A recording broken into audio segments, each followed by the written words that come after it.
Hello, everyone. Um, my name is Marcus Stanley, and I am the Research Director of the Quincy Institute. Welcome to today's webinar on smart openness in U.S. China science and technology policy.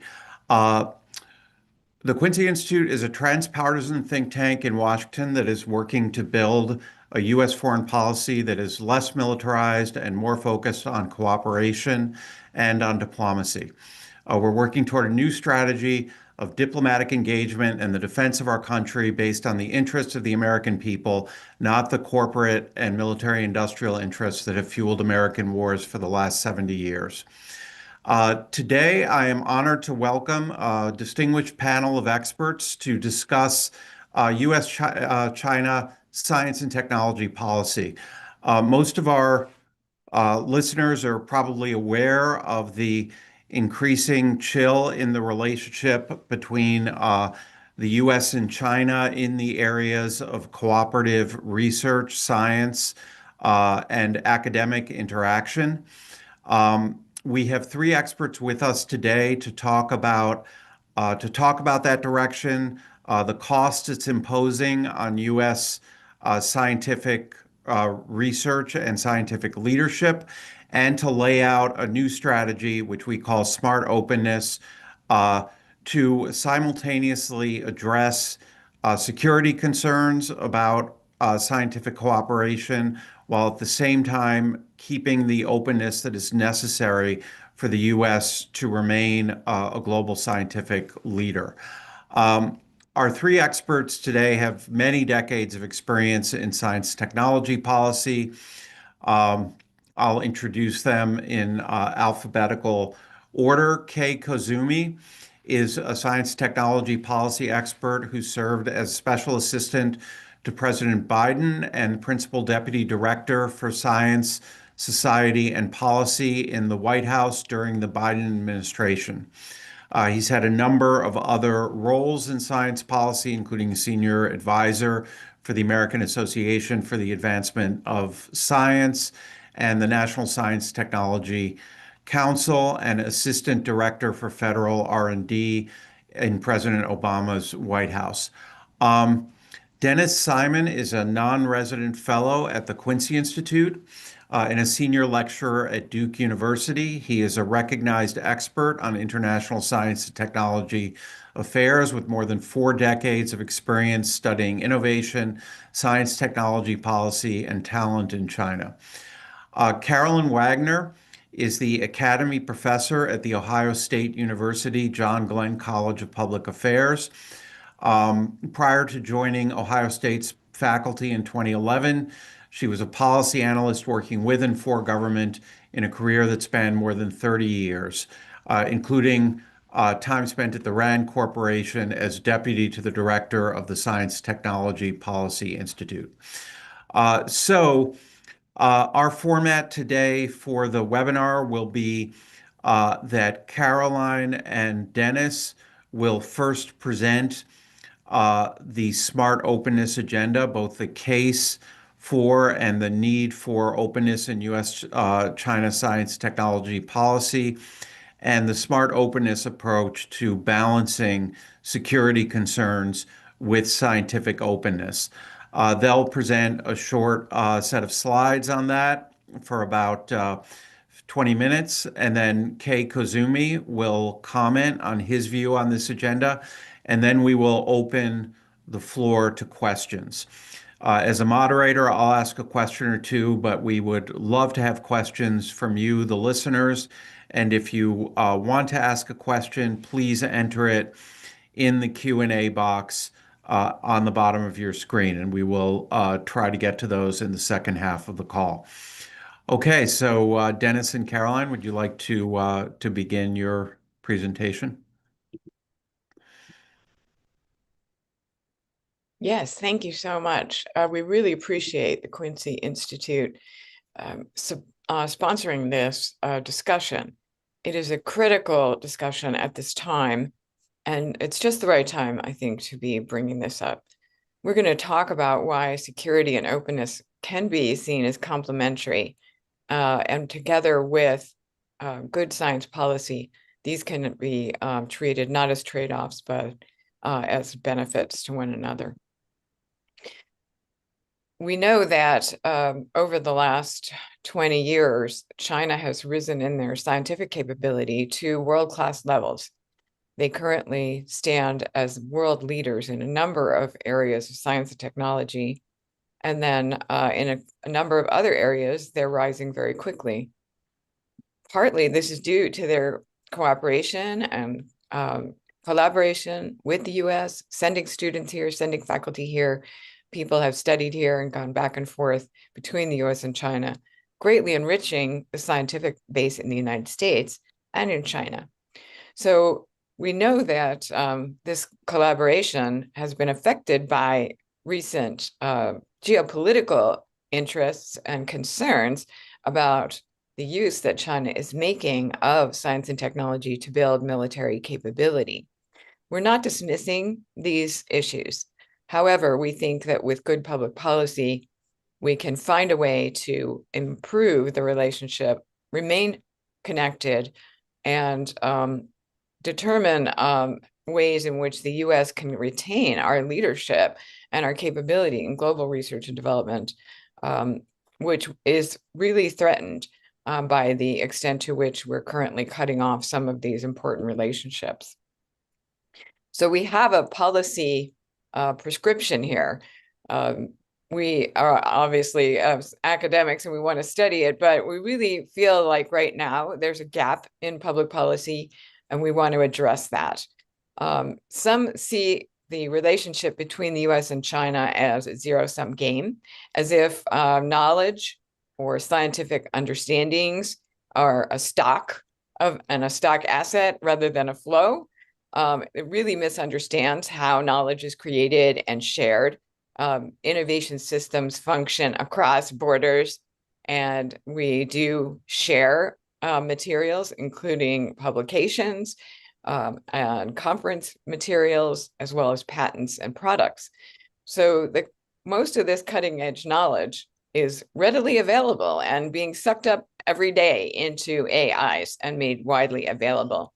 So we really need to think of this as a flow of knowledge and engage with the visibility of that and understand that it can be a part of an international set of collaborations rather than a national asset to be protected. We see the withdrawal of the United States, especially from international collaborations, as sacrificing our intelligence and our understandings. Really, if China or any place in the world is at the forefront of an area of science or technology, we want to work with them, right? Not cut them out. So we see that as really impeding our capabilities. And here you can see just a quick review of how our U.S. and China scientific collaboration has been dropping. It peaked around 2017 and then began dropping rapidly, not just because of COVID, and also not just because of the China initiative in the United States. China also expressed interest in doing more nationally and encouraging people to publish more nationally. So, and that's in their interest too, but it doesn't mean we should withdraw from the relationship.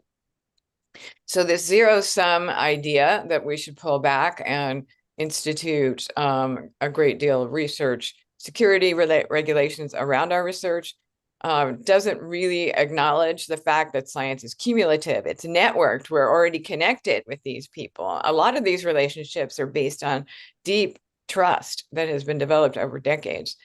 So we know that the isolation can reduce our visibility at the frontiers. We don't want to reduce our visibility at the frontiers. And in fact, if you look at international publications, collaborations between US and China are much more highly cited by other scientists than work by either country alone, meaning that the joint relationship creates novelty and knowledge that's of high value. China is going to continue advancing with or without the United States. And the engagement that we suggest should be factored into science policy provides a kind of an early warning system, whereas isolation could blind us.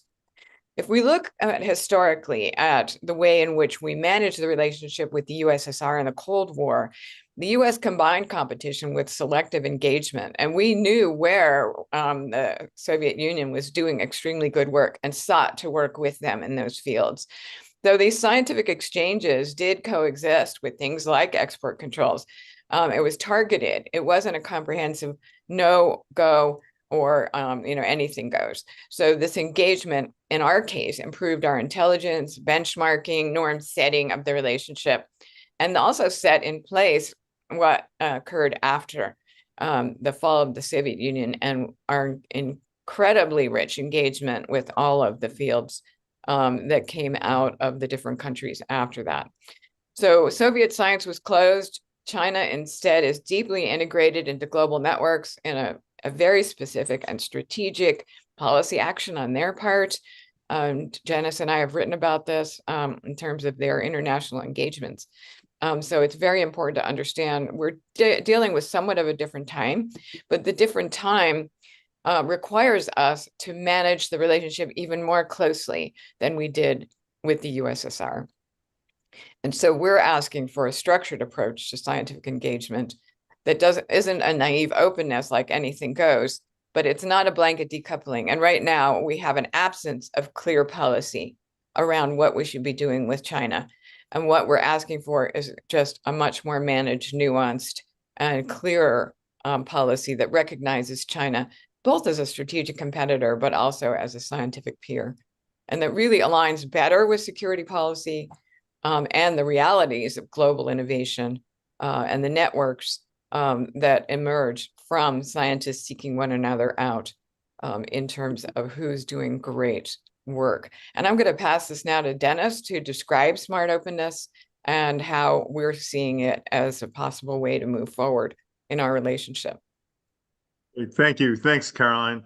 As Caroline suggested, that we wanted to identify a way for operationalization of this idea of smart openness so that we actually could engage in deliberations and in analysis to pick out, okay, what are the so-called safe zones and what are the really troublesome spots? And I think that's where we're aimed at, that we want to look at some areas where clearly there might be or seems to be mutual benefit and proceed ahead full speed with those. And then also cordon off areas where we think that there might be problems or issues about sensitive technology. We were looking for reciprocity in a way that each side could claim that this was beneficial to them, but also it's a case of 1 + 1 = 3, that the whole is obviously greater than the sum of the parts. It would be covered by a principle of transparency. We would have standards for compliance so that if somebody went off the ranch, you could see that fairly well. But the whole idea is to come up with a rules-based engagement that would allow both sides to proceed ahead and not be left in the dark, which is where we are right now. No one is really sure what's forbidden fruit or what's really allowed to go ahead. And so there's a huge hesitation and huge anxiety that prevails between the two countries. Next slide. Sorry, hold on. Okay. I don't know. So Okay. as I mentioned, the basic underpinning of this, you might call it a red light, green light, yellow light system. There are high risk domains, and clearly you can see those areas on the slide where we need to exert more caution. But there are also these much lower risk domains, and this is where clearly there's some mutual benefit. And you can look here at the next slide. We can go to the next slide. And you can see areas where collaboration continues to persist in the relationship, particularly in biomedical areas, earth science areas, and then where things actually have slowed down. So this is a freeze frame of where we are now. But one could imagine a system in which you continue to have caution in these, let's say, areas like AI high-end advanced ICT, but you can also then dial up the possibilities for even enhanced collaboration in those areas which seem much safer, and also both sides have a strong interest in. Next slide. So why is reciprocity so important? Well, very clearly, we started off the bilateral relationship with the agreement when it was first signed in 1979, and the agreement and the collaboration were very asymmetric. I think the United States understood that, except at that time there was no idea that in 40 years or so, China would move as fast as it did, and catch up as rapidly as it has. And in fact, China's modernization was a strategic U.S. goal, a stable, modernizing China. It was good for China, good for the U.S., and good for the world. And that was the policy from 1979 all the way towards the end of the Obama administration in 2015. Now the game has changed. China has become a scientific peer. It's no longer a dependent learner on the United States. Much of the hierarchy, teacher-student relationship hierarchy, is gone from the relationship. And so with this change, there has to be an improvement in the levels of reciprocity. And that includes for the United States as well. So we want to have mutual access, fair participation, and most important issues, new issues like data security, have to be attended to in a very direct and explicit way. And so what this is trying to do is trying to prevent, political recriminations from occurring, and allow us to say, okay, we're going ahead with these things because there is strategic visibility, and all the players that necessarily have to be involved have a consensus about these are safe and these other areas are not safe. Next slide. So the core of this comes from the renewal of the bilateral agreement. As many of you know, at the tail end of the Biden administration, the renewal of the STA was actually completed.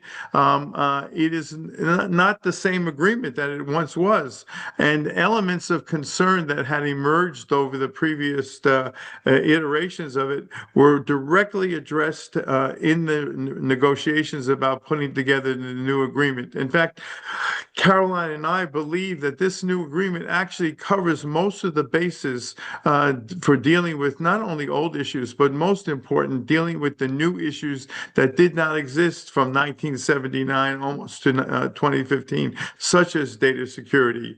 There is a big component looking at what data security means to both countries. There is a new dispute resolution mechanism that is talked about. And all of these provide what we believe is a foundation for smart openness. So it's not that the agreement is lacking. The problem with the S&T agreement is that it sits dormant. It's languishing. Nothing is going on largely with respect to it. And so now is the time to move forward, particularly in this area of personal security. Both sides had some concerns about their scientists possibly being detained for violating some rule that they didn't know about or whatever. And so personal security and data security really are the two linchpin elements of the relationship. Next slide. So from all of this, we believe that actually you can have greater security rather than less security. In other words, smart openness can give you the comfort zone that where you can proceed ahead, and in the other side of the equation, you can basically slow down or even shut the door. But this is a dynamic system. What we believe is that periodically there'll be reviews and there'll be reanalysis of what's going on, and we can change the terms and conditions about what we allow to go forward and what we continue to control. The whole point of this is to reduce the risk of strategic surprise. Engagement with China allows us to avoid technological surprise. It allows us to, I think, put in a more nuanced and better calibrated series of export controllers and other kinds of safeguards. And most important, it gives us a very good governance mechanism that can be applied to fields like AI if and when those come up on the agenda. Next slide. So at the end of the day, the reason why we're advocating this is that not for the benefit of China, to be very honest, but for the benefit of the United States. Innovation can be enhanced for the United States by making sure that we have access to frontier research wherever it's going on in the world, that our universities can once again return to their engagement with Chinese universities and other kinds of think tanks, and the United States could maintain its position as a global hub for science and technology. Along with this, we think that there is a smart openness for sustained talent engagement and keeping the doors open according to the SMART principle to allow for continuation of student and scholarly exchanges and not shut them down as some have suggested we ought to do. So again, this hopefully will enable us to continue with the collaboration, particularly in areas like pandemic preparedness, climate modeling, and food security. Next slide. So we're moving away from this blunt decoupling. There is the reality that people have now started to relook at where is China now, and our efforts to control whether it's chip technology or its S&T cooperation seem to have only accelerated China's desire to become more self-reliant and to self-strengthen, etc. And in the process, because we don't have this two-way unencumbered flow of people that we had before, we don't have the same visibility into Chinese scientists. And now, the famous case of DeepSeek, of course, is just one example, but there are many areas in which basically the access that we used to have, the ability to monitor and understand what's going on, that has been gradually but steadily lost. And the same thing with respect to our pipeline for talent. Fewer Chinese seem to want to come to the United States for study because they don't know what the terms and conditions are going to be when they arrive. There's a concern that, of course, that once they come, if they return to China for Chinese New Year or something, they won't be able to come back in the country. We want to take away this anxiety. We want clear rules, clear prescriptions, and clear regulations. And we think at the end of the day, that produces a more dynamic, a more vibrant U.S. innovation system and allows U.S. to retain its leadership role. Next slide. So again, Caroline specified this, but where are the sensitive areas for research? OSTP, NSF, just like is going on now with discussions about secure in the policy realm, we think that this can be followed through with an institutional mechanism that can address these issues and put in place policies that can be acted upon in real-time situations. You can engage in compliance, and you can avoid the idea that somehow, if you collaborate with China, there's something wrong, that you're doing something that's antithetical to the interest of the United States. Of course, all of this must be accompanied by continued investment in U.S. domestic S&T capabilities. Whatever goes on at home is going to only enable us to be stronger abroad and vice versa. So I think that we need to continue this. And so science and technology now are not a vulnerable area for our country, but rather they are a strategic ecosystem, and we want to continue to push forward in that ecosystem. And I'm going to stop there. I think we more or less stated our conclusions from this. It's not simply a choice between security and openness. That makes it into a zero-sum game that is just inconsistent with the way science and technology progress occur across the board. Thank you very much. Thank you, Denis and Caroline. Kay, would you like to comment? Well, thank you for the chance to comment. And first, I want to thank Denis and Caroline for putting together this wonderful paper, which if you haven't already read it, it is available on the Quincy Institute website. And I'll talk a little bit more about that. But let me start first by talking about the U.S. China Science Technology Agreement. When I was in the White House for the 4 years of the Biden administration, I was part of the team that renegotiated this science technology agreement. And as Denis said, we were able to conclude that agreement in the last days of the Biden administration. And it has not been formally repealed, but it is, as Denis said, dormant.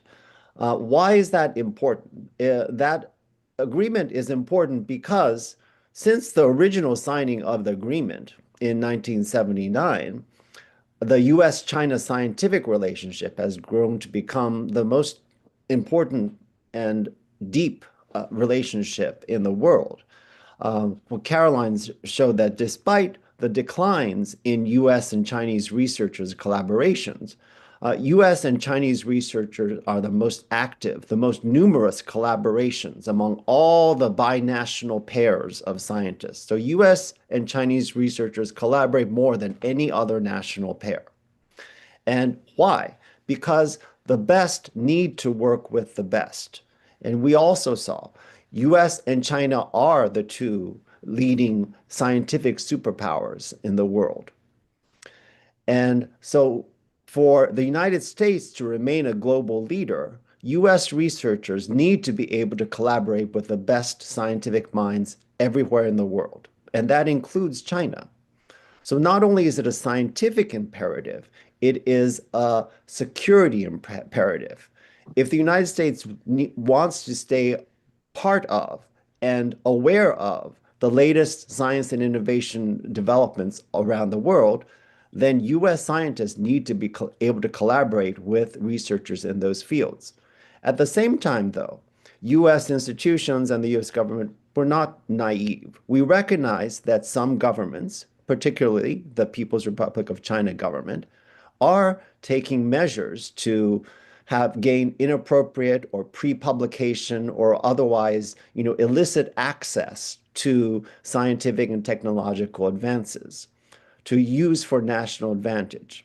And that's why over the past decade, as Denis has said, there's grown up a set of policy discussions and real policies under the umbrella of research security. Research security is a term that I did not use much in my first time at the White House in the Obama administration. But when I came back in the Biden administration, yes, this was an integral part of my portfolio. But an equal part of my portfolio was promoting international scientific cooperation where it makes sense. And in my portfolio, those were not antithetical. They were complementary, as Denis and Caroline are saying, because cooperation can and must proceed with security, and they can be mutually reinforcing. And I think the science and technology agreement acknowledges that and puts into place policies and principles through which U.S. researchers at universities, government laboratories, and companies can collaborate with Chinese researchers where it makes sense. And you've already seen kind of with the light codes, where cooperation really makes sense. And you also see there are some areas, such as in AI and other potentially export-controlled areas, where cooperation might make sense, but needs to be approached with appropriate safeguards and the appropriate, case-by-case investigation and assessment of the risks. Now, I really appreciate what Denis and Caroline were able to do because, well, I ran out of time. But if I had been able to stay in the White House for the past year, I might have actually asked interagency colleagues to get together and produce a plan, a policy plan, just like their paper, to describe to everyone how we can put those principles and frameworks that are in the science technology agreement into practice. How do we put smart openness into practice as a guiding framework for looking at all potential U.S.-Chinese scientific cooperation?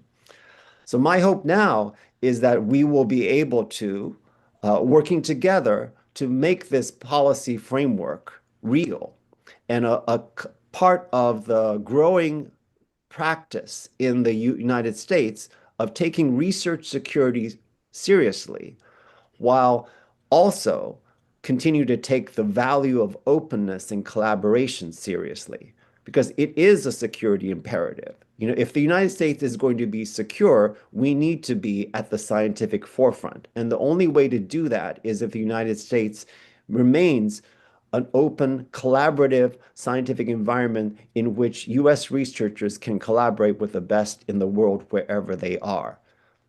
Thanks.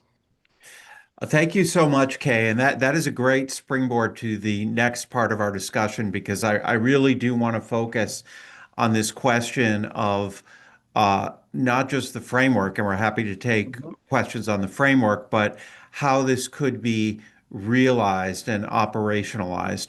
And I want to ask the three of you to start. I'm just going to ask, we've got, I think, 8 or 9 questions from the audience already, and hopefully there'll be more, but I'm going to start by asking a couple of questions. One of the areas for me, as someone who's a bit of a newcomer to the science policy space, especially compared to you guys, one of the things that's hard to understand, makes this area hard to understand, is what I've heard some people refer to as kind of a policy gap in oversight of science and technology research. In other words, there's no, as I understand it anyway, and feel free to correct me, there's no one office in the United States government that sets policy for all the scientists and researchers around the U.S. in terms of how they interact with other countries.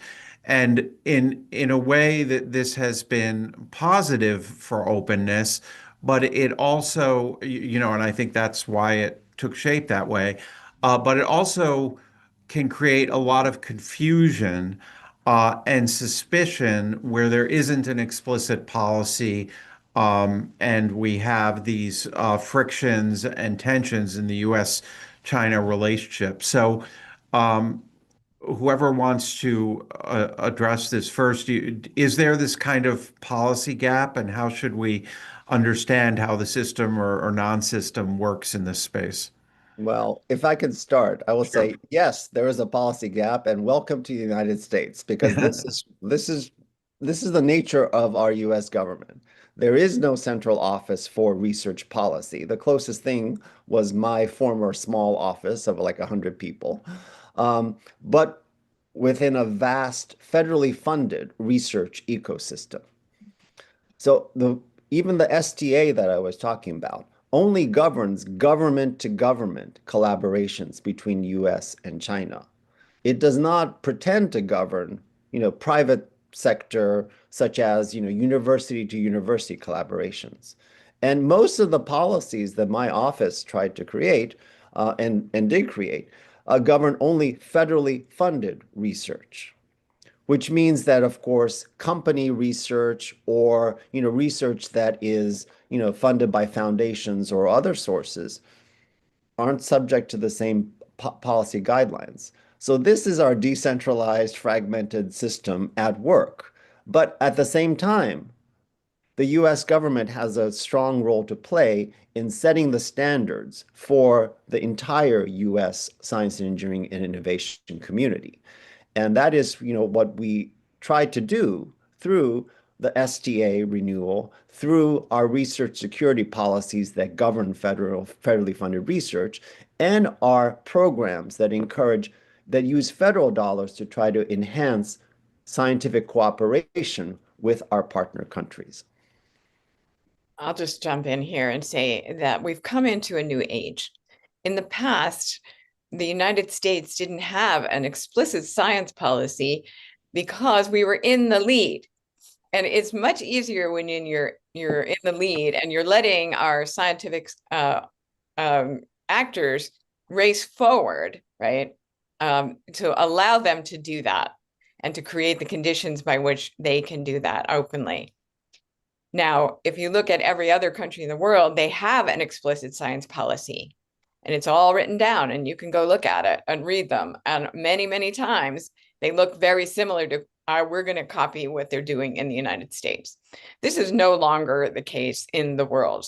The U.S. is no longer the sole leader in science and technology that we have been since the end of the World War II. We now have peers, scientific peers around the world, and they have really done tremendous amounts to develop their own capacity to conduct research. The smart science policy for the United States isn't just openness, but it's strategic connection in places where we know that really great research is going on around the world, and we can leverage it and save ourselves some money by not having to recreate it here in the United States.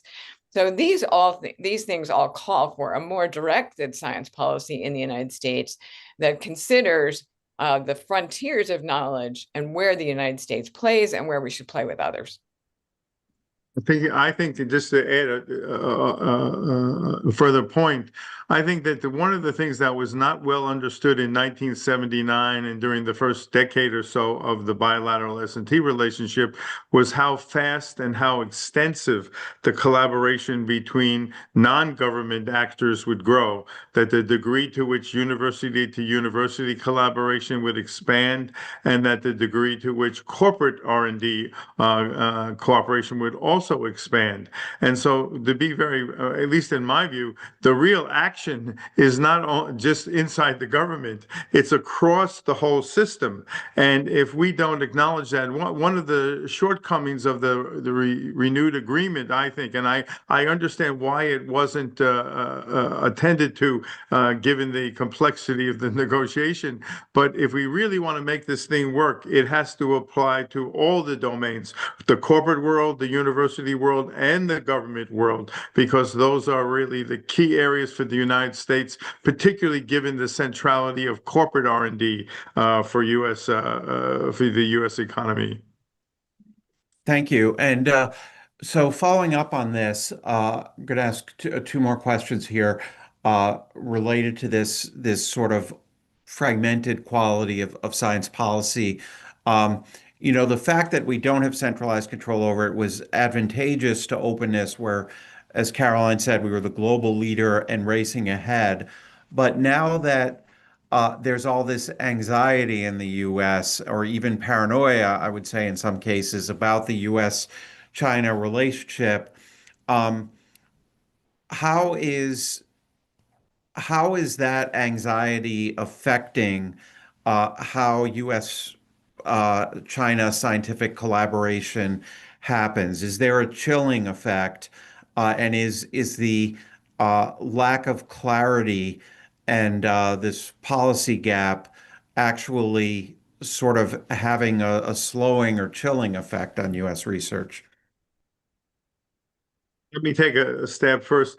Well, it's quite clear that there's a reticence on both sides of the ocean about not just re-engaging in existing projects, but starting any new initiatives. And clearly, there's been an acceleration of scientific and technological change. So there's lots of new things we ought to be doing, and we're simply not doing it. And at the heart of this, let's just take the case of university administrators, and particularly in large public institutions. They are extremely nervous of running afoul of the federal government for fear that their research funding might be cut or they might be put on a blacklist. And therefore, a lot of the activity that should be going forward just simply is not moving. I'm part of the U.S. China higher education dialogue. And if I look at one of the central issues that both sides have expressed, is the need for a roadmap about how to proceed ahead, because no one knows, in a sense, what's going to be ultimately allowed or disallowed. And so they basically are in this holding position. And as Caroline indicated, the Chinese themselves say, look, we're not going to wait around for the U.S. to figure this out. We're just going to go ahead and continue to invest heavily in our own R&D advancement, to the point in which China now has become, so-called self-strengthening in so many areas that our policy looks like it's failing rather than achieving what its intended goals were, which is to keep the United States ahead. Kay or Carolyn, did you have anything you wanted to to say on this? Nothing to add to that. Yes, thank you, Dennis. Okay.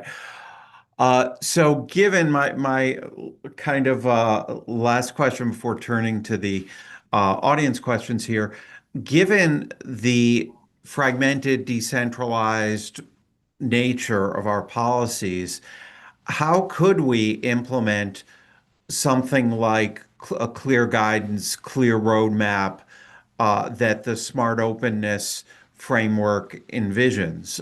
Like there's no one button we can necessarily press to do that. And I'd be particularly interested to hear Kay's view on this because you worked at the heart of federal science technology policy. Well, I think with any policy area, it's a number of possible paths, and the most likely thing is for a combination. So one is, of course, you could see legislation from the Congress, signed by the president. Two, you could see um, a federal agency combined effort to put, clear guidelines for how to make smart openness work in practice, out into the world. And three, there will be universities and companies who will get together on their own to try to work it out, try to see for themselves, how to navigate this world of smart openness. Because, you know, this will benefit U.S. companies and U.S. universities also if they can figure it out. So I'm looking forward to, um, well, helping to put together some combination of those approaches. And here's where I think, is kind of our decentralized, fragmented government makes sense, is that, it allows creativity from the multiple actors within our system. And, if something works, then other people adopt it. Now, this is something that the US government tried with research security, and that we spent 4 years or so putting into place measures such as the trust framework that Denis mentioned from the National Science Foundation, such as the Secure Center funded by the National Science Foundation to give universities a kind of a central resource to exchange ideas about research security practices that could, of course, make research secure through a comprehensive assessment process while still preserving the value of cooperation and openness. And what's at stake is, of course, this openness environment has benefited the United States greatly. And it has made the United States a leader, not only openness to ideas, but of course, openness to people.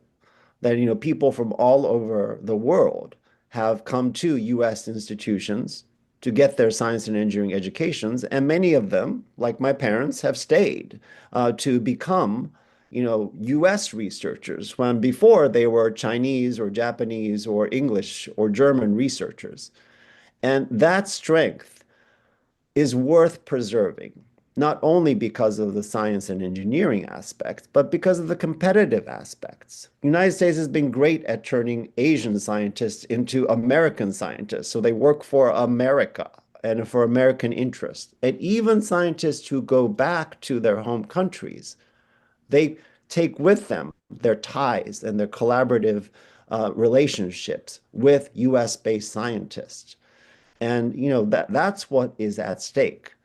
The US leadership in AI and quantum and information and communications technologies came about because US researchers not only were the best in the world, but they were to collaborate with the best in the world to get to where they are now. So that's really what's at stake. I just want to add one thing here, and that is the US has one point of excellence that really most countries don't have. And that is that we have a layer of expertise embedded in professional societies and nonprofit organizations like the American Physics Institute, American Chemical Society, Geophysical Union, and so on. We're not asking for a top-down science policy. We're asking to use the resources that were already in our system to help us identify, like, where are the strategic frontiers in your field, and how do you need to collaborate with the rest of the world in order to stay at that forefront, right? And we can use this resource of all these wonderful societies, including the national academies, to help us design and develop plans and strategies for each field so that we're not losing out when there's really interesting developments going on around the world. Mhm. Thank you. So I'm going to turn to some of the audience questions now.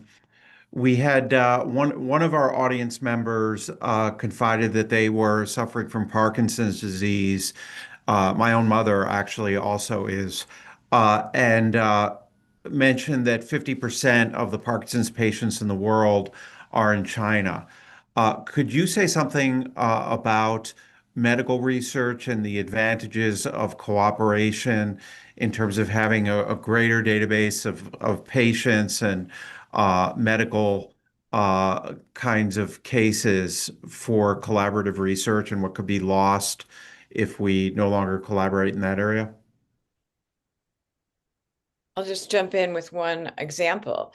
Oral rehydration therapy is a medical revolution that came about because the U.S. and China worked together on childhood diarrhea many years ago, actually, under the U.S. China agreement.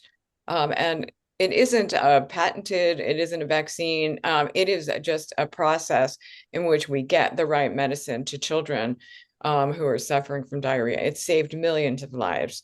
That's just one little ripple in a whole pond full of really important scientific developments, medical developments, and breakthroughs that have come not just from U.S. China, but from U.S. cooperation with many different countries. Also, if you go back to the chart we showed, biomedical continues to be one of the survivor areas. It tends to be an area where both countries, whether it's through NIH funding on the U.S. side or other vehicles, continue to move forward because of the vested interests of both societies. And then finally, you might have heard recently or read recently the number of Chinese pharma companies now who are licensing or cross-licensing their formulas and their data about new drug development. That has now gone through the roof.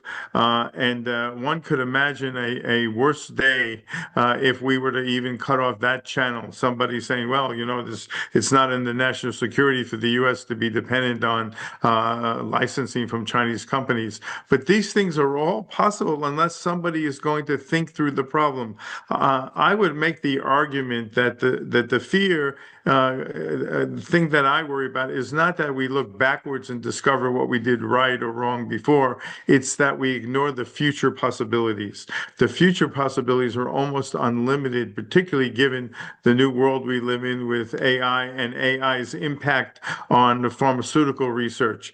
That is going to be just world changing, and we need to stay engaged with the Chinese in order to make sure that we know what they know and they know what we know in order to move the frontier going forward. Thank you. We also had someone ask about the possibility that China would try to hide their research and didn't give much detail, but I think this speaks to this fear that any collaboration is going to be one-sided because, we'll show the family jewels and they will somehow conceal theirs. That gets a little bit to the stock framework you were talking about before. But what about this fear that China will hide their research while taking advantage of ours? Well, I think that's a real fear, not just for Chinese researchers, but for researchers from any nation. And we tried to deal with that in the Science Technology Agreement, as Denis said, in terms of like ensuring data access and, of course, security and reciprocal openness. And we didn't quite get into the policy details of how that will be implemented, but it is an important value for, both sides to be forthcoming and open about their research data. But what's the alternative? The alternative is for, as Caroline and Denis have said, China will become a truly closed system in which their leading edge research is not shared at all because they're only working with one another. And that is, I think, a far worse alternative than trying to put into place, measures to safeguard open data and research access among our two nations' researchers. Okay, I'm going to pick up the pace a little here because we got 10 minutes to go and another 10 questions, it looked like. Okay. One of our listeners asked whether China or Canada could pick up the National Center for Atmospheric Research in Boulder, which Trump is trying to dismantle. So Uh, would another country pick up that stream of research? I've been involved in struggles to keep NCAR alive, and I will say the short answer is no, because it has been a national center for atmospheric research. So a lot of the important research it is doing is on the continental United States about monitoring, collecting, and analyzing and doing research on data about, atmospheric and climate conditions in our United States. And that's deliberate because that research is designed to save lives and protect property here in the United States. I do not expect China or Canada to be interested in picking up research about environmental conditions here in the United States. That's not their mission. It should be our nation's mission, the United States' mission, to keep supporting important atmospheric research, such as that at NCAR. So we have a question that I'm very curious about, but saying that in theory, this smart openness framework is very balanced and well thought out, but how has it been received by different stakeholders in the United States, and what is the possibility that it could be adopted or enacted? And as somebody who's been involved here at the Quincy Institute, I guess I can say that we're just at the beginning points of communicating this framework around the country, and it is a very decentralized system. So there's a lot of work we have to do in terms of going to people and explaining this. My view actually is that it will be important for some of these decentralized non-governmental entities that Caroline and Kay talked about, scientific associations, companies, universities, to adopt and pilot this in order, because frankly, people in DC can be very, I don't want to say cowardly, but very kind of worried about anything that touches on these issues of U.S. China cooperation, even when it makes sense. So I think there's a lot of value in having people out in the world pilot this kind of thing. But what is your view, the panelists on who might pick this up? Is the Secure Center looking at anything like this, or Well, I Katie? would say that a lot of people are looking at it. But this is an opportunity. Well, not everyone's read this paper. So this conversation is one part of this campaign Yeah. to make people aware that, yes, there is a path forward for putting smart openness in U.S. China research collaboration into practice. And it's up to all of us, including everyone in the audience for this webinar, because it is going to take all of us working in government, universities, associations, companies, think tanks, whatever, in congressional offices. I think it's going to take all of us to do this. So the task is actually beginning now, and well, maybe I hope we can look back on it. It's also going to take some time. And time is something that is a luxury because we've heard, you know, you Chinese advances in science and technology are accelerating. They're going. And US policy is trying to catch up. That said, we have to be patient because it is a long-term endeavor. It's not going to happen overnight. And just putting like a framework into law. And I also say that having a president sign something into law is not the end. It's just the beginning, because then the real work of implementing this thing happens. Just as with the SDA, the end point was not President Biden signing this SDA. That was just the beginning. And here we are still on this road. So as you say, I'll just mention one sorry, thing, Karen. and that is that this level of policy coordination and leadership is not really within the remit of the Secure Center's mission. Yeah. Their mission is to help administration to do better on local university and company research. So this is a very different level of discussion, and we do need leadership and buy-in from a whole range of groups. So I'm hoping everybody who's listening will join in. Yeah, and everybody who's listening, actually, Andrew, if you could put up even my email, just if you want to reach out to the Quincy Institute because you feel you have some professional connection or want to discuss this further, do get in touch with us. So Kay said time is of the essence, and it is because we just have 5 minutes to go. But asking, this is an important question. I know, Caroline, you have a lot of expertise on this. Denis too, but maybe you could kind of answer it quickly. So, someone asked whether other countries already have arrangements around cooperation with China that look like smart openness. Any thoughts on that? Or Kay, if you know about that too. Yes, I've been looking at it closely. Different countries are taking different approaches. Canada has a very structured approach to encouraging certain kinds of cooperation and discouraging others. Australia, same. In Europe, the European Union has statements as well as individual countries have policies. Actually, Denis and I are working on a paper on this, so we'll have more information on that soon. But indeed, I think we can learn from other countries. But the problem, I think, came up when we were talking about the nature of science policy. The U.S. hasn't really had a directed an organized science policy because we've been in the lead. So, other countries tend to copy the U.S. instead of be the leader for us. But I think we do have ways. We could use the Five Eyes. We could use the GRC, where we could use these kinds of international relationships to enhance our discussion. Actually, there's a really interesting but very brief question saying, "What's the ask here exactly?" And I think that's a somewhat cryptic question. But if you were going to a university administrator, a national lab, a scientific association with a smart openness agenda, like, is there a 30-second ask you could make? How would you summarize that?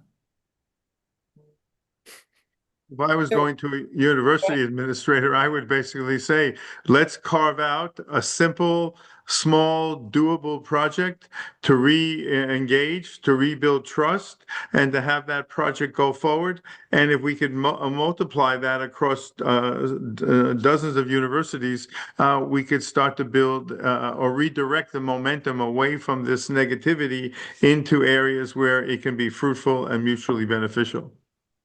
So administrators are watching signals, right? And the signals that they're watching come from the White House and the Congress. So really, right now, we need better policy signals because administrators are going to be risk averse and wanting to make sure that their researchers are operating safely. So what we need is more of a direction, and I think that can be done together with scientific societies and interest groups, where we develop a much clearer pathway forward around specific areas of possible research. Yeah. To me, it's about clarity. If you cooperate in this way, you are okay.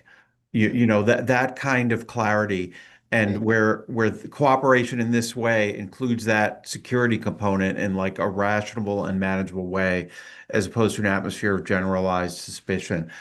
So I think this will be our last question, but quite a relevant question.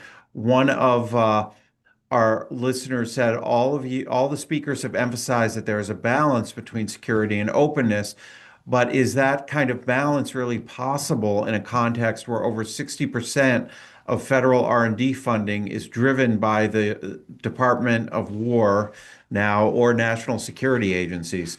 So aren't we doomed to continue moving toward more restriction, more secrecy, given the central role of military research here. And you could ask the same question about China with this claim of civil military fusion.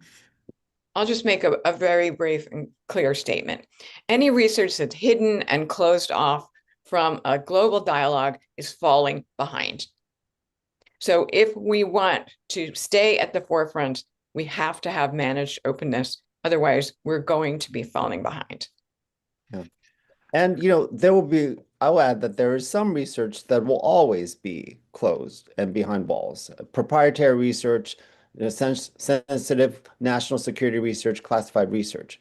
But even the Department of Defense, in its historical funding of research, has relied on openness and has funded research at open academic institutions. That's how we got the internet. That's how we got the GPS. That's how we got the seeds of AI through, in part, military funding in the open literature, in open laboratories, with, of course, dual use purposes. And that research, historically, we've done this. We have export control policies. We have, designations. We have classified research, etc. We can do this as a nation to continue to get the best out of open collaborative research environments while still protecting what we need to protect. But it's going to take a little bit more work in the 2020s.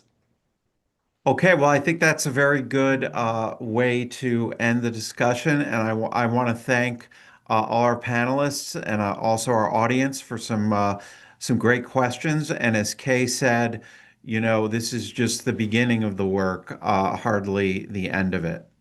Thank Thank you you, so Quincy. much.